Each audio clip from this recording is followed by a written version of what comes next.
안녕하세요, 기필산입니다. 니네들이 수학을 못한 이유가 그리스 시절의 한 표절러 때문이라고 하는데요.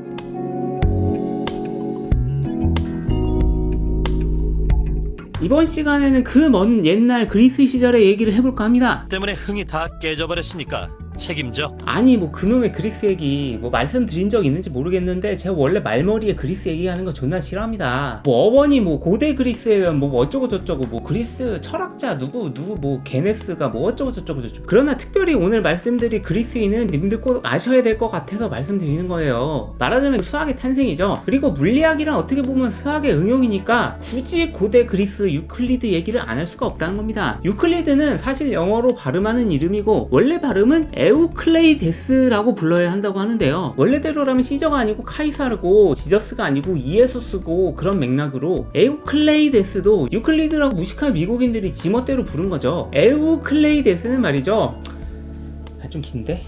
우리도 그냥 유클리드라고 부르죠. 그는 기원전 300년 사람인데 그 당시 이집트의 알렉산드리아라는 도시가 있었습니다. 지금도 있습니다만은 지금은 이슬람 도시고 그때는 그리스 도시였죠. 그는 알렉산드리아에 살면서 학교를 세우고 책을 썼다고 합니다. 유클리드의 인생은 거의 알려지지 않았는데 그의 책만은 전해져 내려오고 있습니다. 그 책은 기하원론이라는 제목의 책입니다. 기하원론은 한국말이니까 원제가 따로 있겠죠? 원제는 스토이케이아라는 그리스 말로 불렀다고 하는데요. 그 책은 당시 전해져 내려오는 기하학 증명 문제를 모아놓은 나무 위키 같은 책이었다고 합니다. 이 말이 뭐냐면 유클리드는 자신만의 독창적인 생각 없이 그냥 전해져 내려온 기하학 내용들을 짜깁기 한 책을 팔아먹었다는 거죠. 김필산이랑 비슷한 거예요. 김필산은 결국 짜깁기니까. 그런데 이 저작권 위반 짝퉁 모음집이 역사상 가장 많이 팔린 책 2위라는 사실을 아십니까? 2위라고요? 이거 유클리드 완전 쓰레기 표절범 아니야?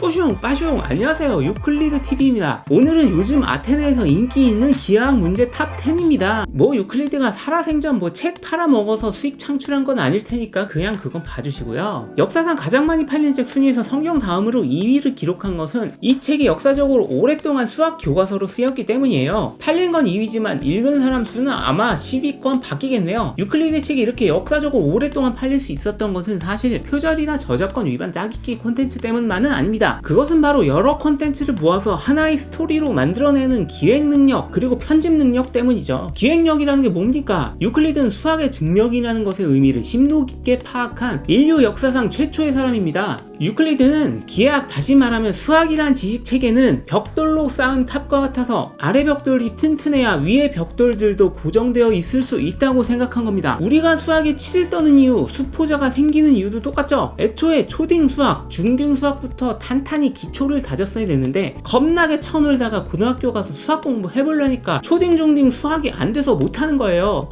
그러면 우리가 수학 공부한 이유가 다 2300년 전에 고대 그리스 사람 한 명이 맨 아래 벽돌을 쌓았기 때문이라는 거야? 제가 고대 그리스 얘기 싫어하는 이유 다 아시겠죠? 여튼 그는 당시 알려져 있던 기하학 문제들을 모아서 이 문제들을 풀려면 있어야 할 기초 벽돌들을 만들어내기 시작했는데요. 그것이 바로 유클리드의 5대 공리입니다. 공리란 기하학 문제 증명의 재료로 사용되어야 하는 벽돌들이고 이걸 굳이 증명할 필요는 없다고 선언한 것입니다. 아니 누구 맘대로 증명할 필요가 없다고 선언해. 아무리 그래도 증명은 할 수 있으면 해야지. 보시면 압니다. 뿌슝 빠슝 그 5대 공리를 한번 살펴볼까요? 2점이 있으면 그걸로 선분을 그을 수 있다.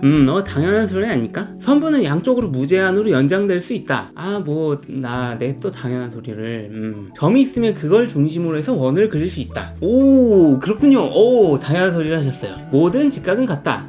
몰랐네요. 이제야 직각이 같다는 사실을 안 것 같아요. 들어보셨듯이 공리들은 너무 당연한 소리들을 하고 있어요. 이게 바로 유클리드가 의도한 겁니다. 기초 벽돌은 직관적으로 당연한 소리들로부터 출발해야 되고 그걸 바탕으로 점점 더 복잡하고 어려운 기하학 문제들을 증명해 가면서 수학의 탑을 쌓아야 한다는 거죠. 그러나 공리들은 어찌 보면 당연한 소리를 하고 있기 때문에 굳이 그걸 증명할 필요는 없다고 생각이 듭니다. 그러나 마지막 공리는 들어보면 좀 이상합니다. 5번째 공리, 평행선 공리입니다. 평행선 공리, 두 직선을 가로지를 선분이 있어서 선분을 기준으로 같은 쪽에 있는 교차각 내각의 합이 두 직각보다 작으면 두 직선은 결국 만난다. 들어보시면 아시겠지만 이 5번째 공리는 증명할 수면 있으면 해야 되지 증명 안 해도 되는 게 어딨니? 라는 아까 우리의 생각과 일치하는 문제입니다. 어렵고 복잡하고 한 번에 이해되지가 않죠. 유클리드의 기하학 원론 책은 이 5개의 공리 공리를 제시하고 그에 따라 당시 알려져 있던 기하학 문제들을 차근차근 푸는 방식이었습니다. 평행선 공리는 기초 벽돌이 아니라 마치 4개의 공리를 깔아놓고 그 위에 올려야 되는 증명되어야 하는 기하학 문제처럼 느껴집니다. 너무 복잡하고 길고 못생겼습니다. 그런데 재밌는 사실은 유클리드 기하학 원론 처음 28개의 정리, 증명에는 5번째 공리인 평행선 공리를 전혀 사용하지 않았다는 거죠. 그러니까 유클리드 스스로도 마지막 5번째 공리인 평행선 공리를 썩 마음에 들지 않아 했다는 겁니다. 유클리드는 그 증명에 실패한 모양입니다. 그래서 결국 그 평행선 공리를 애매하게 증명할 필요 없는 5번째 공리로 책에 사용한 거죠. 그럼 유클리드가 살다 간 지 2000년도 더 넘었는데 수학이 발전했으니까 나머지 4개 공리를 이용해서 이 5번째 공리가 증명되었을까요? 아닙니다. 평행선 공리의 증명은 여전히 이루어지지 않았습니다. 그럼 그냥 그 다른 4개의 공리처럼 5번째 공리는 공리로 박제된 건가요? 그것도 아닙니다. 그럼 뭔데요? 이 5번째 공리는 후대에 증명되지도 반증되지도 공리가 되지도 않고 새로운 방식으로 수학의 새 장을 열게 됩니다. 다음 주에 그 스토리에 대해서 말씀드리겠습니다. 시청해주셔서 감사합니다. 구독과 좋아요를 눌러서 응원해주세요. 김필산이었습니다.